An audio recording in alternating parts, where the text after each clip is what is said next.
warga kota Ambon memadati jalanan untuk merayakan malam takbiran menyambut Hari Raya Idul Fitri 1445 Hijriah, Selasa 9 April 2024. Mulai dari orang tua, anak muda hingga anak kecil turut serta menyambut hari kemenangan itu.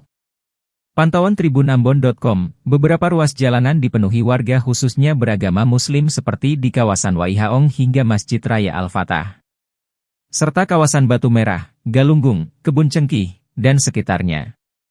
Tak lupa, warga juga mengenakan atribut pawai, seperti sorban, bendera, ataupun seragam kompleks. Tak hanya atribut biasa, warga juga pawai sembari mengumandangkan kalimat takbir, tahlil, dan tahmid. Selain warga, terpantau TNI Polri, anggota Dinas Perhubungan juga turut berjaga mengamankan malam takbiran. Sebelumnya, Polresta Pulau Ambon dan PPLAC mengerahkan 1049 personel dalam mengamankan Idul Fitri 1445 Hijriah. Kapolresta Ambon Kombes Pol Driano Andri Ibrahim mengatakan untuk malam takbiran dan salat Idul Fitri, pihaknya akan melakukan penyekatan agar kendaraan tidak menumpuk di dalam kota. Polresta dan Polsek jajaran juga telah menyiapkan 22 pos baik pengamanan, pelayanan dan terpadu.